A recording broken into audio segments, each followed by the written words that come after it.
Menjadi seorang istri yang memilih untuk full time, menurut saya bukan saja kita hanya menerima gaji, menerima gaji suami, lalu membelanjakannya untuk keperluan rumah tangga, lalu ada sisanya untuk tabungan atau deposito. Menurut saya ada hal yang besar lagi bisa kita kerjakan, yaitu mempekerjakan uang itu untuk keperluan masa yang akan datang, misalnya untuk uang sekolah anak, atau untuk beli rumah, atau untuk masa tua kita. Ya, jadi pegawai itu kan ada masa pensiunnya, dan kita berpikir bagaimana caranya kita membiayai keluarga kita untuk masa pensiun, atau kalau bisa uang sekolah kita itu didapat bukan dari gaji yang diterima setiap bulan, tetapi dari hasil pengembangan investasi itu gitu. Jadi bagaimana caranya ya? Nah, saya mau menceritakan pengalaman saya. Waktu itu saya tahun 2011 mulai investasi itu di emas gitu. Jadi saya berkomitmen untuk mengalokasikan 1 juta per bulan untuk dari gaji suami untuk beli emas. Waktu itu harga emas sekitar 500.000 per gram. Teman, kepingan kecil itu adalah 5 gram. Jadi satu keping itu harga sekitar 2,5 jutaan gitu ya. Kenapa juga saya tertarik, gara-gara saya waktu itu lihat harga emas itu naiknya sangat cepat gitu ya. Saya pikir nanti kalau sudah naik lebih tinggi saya akan jual seperti itu. Dan ternyata pertama, harga buybacknya sangat jauh di bawah harga beli ya. Kemudian yang kedua, kalaupun saya mau simpan, kalaupun saya mau jadikan ini jalan untuk investasi ya kan, oke, saya nggak usah jual cepat tapi akan jangka panjang. Berarti saya berpikir pasti akan banyak kepingan-kepingan emas yang saya punya. Pertama, saya akan repot jaganya. Oke, saya mungkin kalau saya simpan di safety box itu kan pasti biaya lagi. Kok cuma berapa keping kan kayaknya nggak cocok lah hitungannya. Kalau dengan harus agak banyak lah gitu ya. Tapi kalau banyak kan ya kepikiran lagi itu barang gitu, karena kami juga sering pindah-pindah. Jadi saya pikir kita kan nggak tahu juga apakah kecepatan harga emas akan seperti itu terusnya gitu ya. Dan saya pikir apalagi ada cara lain nggak ya untuk investasi yang bisa dengan uang kecil terus bertambah cepat gitu ya kan.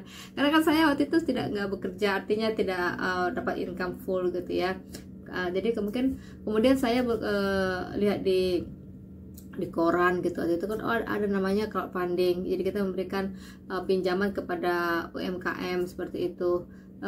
Waktu itu cukup menarik sih ya, di atas 10% ke atas. Cuman ada risikonya, yaitu risikonya gagal bayar gitu ya. Jadi akhirnya memang saya mengalami juga ada yang gagal bayar seperti itu, tapi karena waktu itu kan masih ya tergolong kecil-kecil gitu ya, tapi kan pembelajaran. Wah, memang secara keseluruhan sih saya untung gitu ya, cuman karena saya pikir ini ada risiko gagal bayar. Kemudian yang kedua juga, saya nggak sukanya itu ada jeda antara uang terkumpul dengan uang diberikan kepada UMKM. Kalau untuk ngumpulin uang kan memang oke lah, ada waktu lah, mungkin katakanlah seminggu, 2 minggu, 3 minggu untuk para lender itu kumpulin duitnya gitu.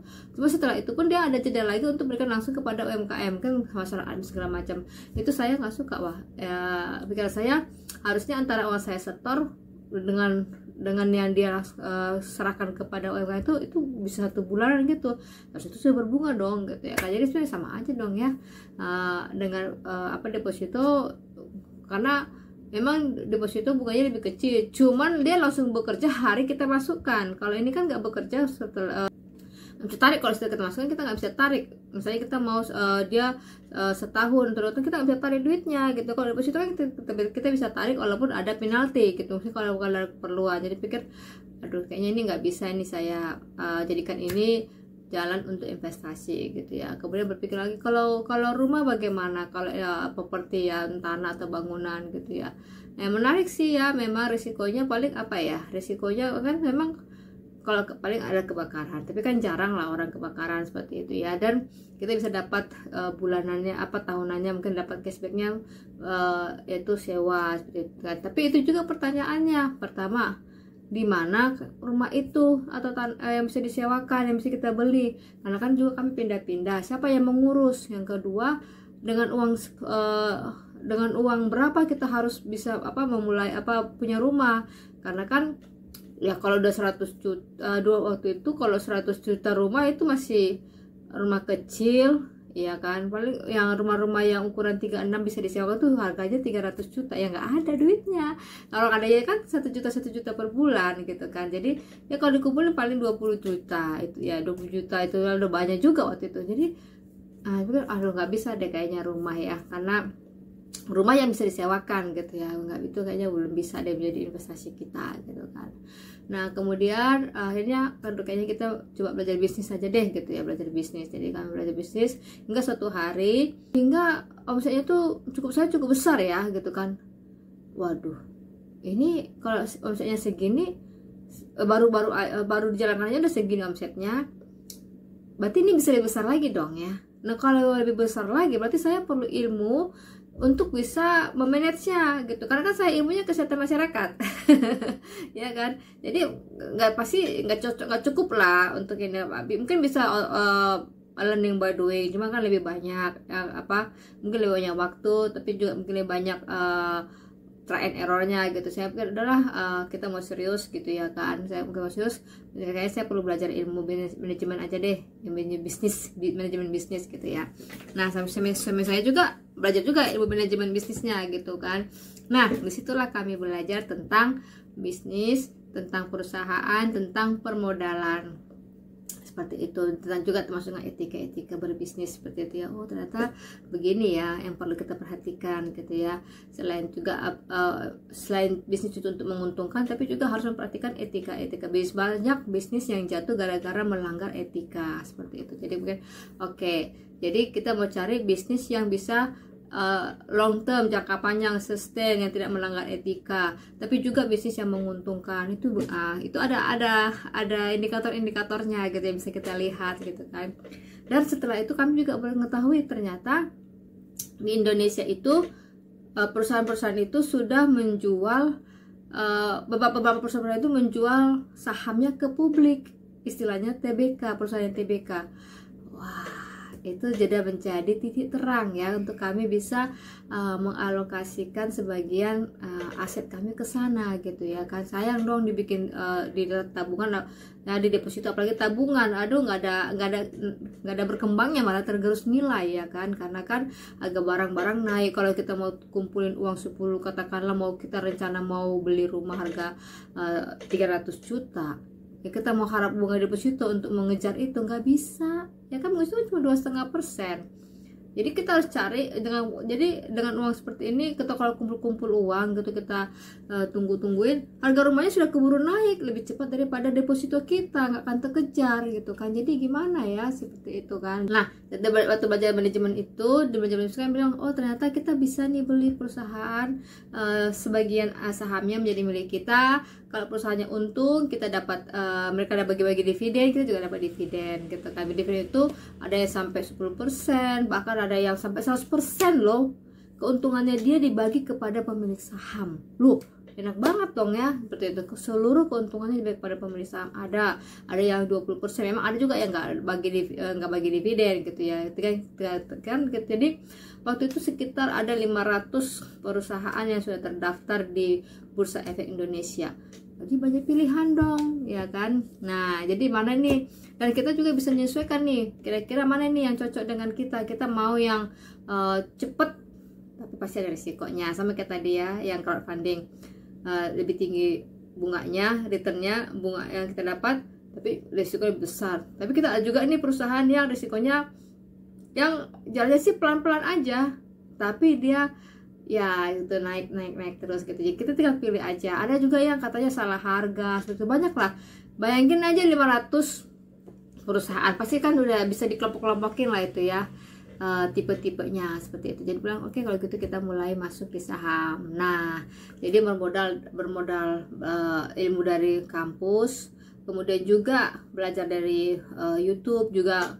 Ya kami masuk nih di komunitas belajar ya, puji Tuhan, dengan modal kecil ya waktu itu.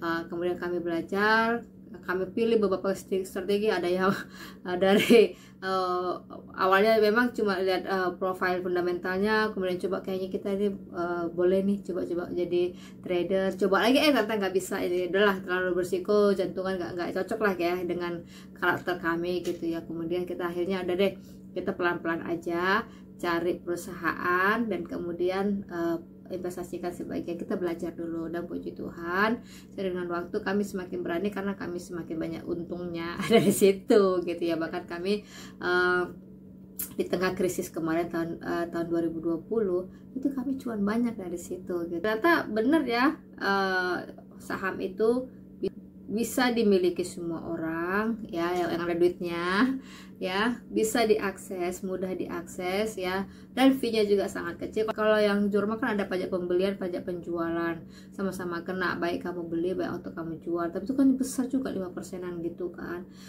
Dan kemudian banyak biaya-biaya lain lah, biaya notaris lah, biaya inilah, apalagi kalau kita belinya pakai kredit, biaya KPR, asuransi, banyak sekali biaya-biaya yang harus kita siapkan. Antara DP dengan biaya-biaya itu bisa hampir sama jumlahnya gitu kan, DP. Jadi kalau kita sebenarnya kalau kita gabung DP dengan biaya-biaya lain, tinggal dapat dikit lagi jadi bayar full gitu. Cuman itulah, jadi makanya kalau beli rumah KPR itu memang sangat berat ya, maksudnya. Tapi kalau di saham ini kita hanya ya uang kita 1 juta ya 1 juta. Kalau uang 100.000 ya 100.000 bisa beli gitu kan. Fee-nya sangat kecil, 0,1% untuk pembelian, 0,2% kurang lebihnya untuk penjualan. Jadi nggak gitu terasa lah. Ada biaya-biaya bulanan yang harus kita setorkan. Jadi karena itu saya saran buat teman-teman, buat para keluarga ya yang ingin meningkatkan nilai asetnya, bisa nih dipertimbangkan masuk saham. Cuman sebelum masuk saham, teman-teman perlu belajar dulu, jangan main-main masuk-masuk aja, karena itu uang kita perlu hati-hati. Kita perlu belajar lah, bentuk pertanggungjawaban kita terhadap uangnya itu kan juga harus dikelola dengan baik.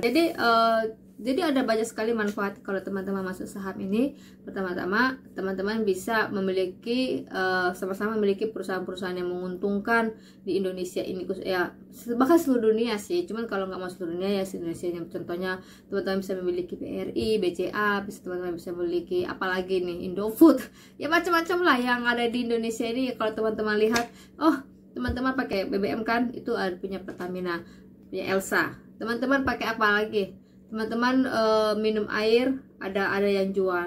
Jadi artinya sebenarnya produk-produk mereka itu dekat di hidup kita gitu ya. Kita sering pakai kok gitu ya.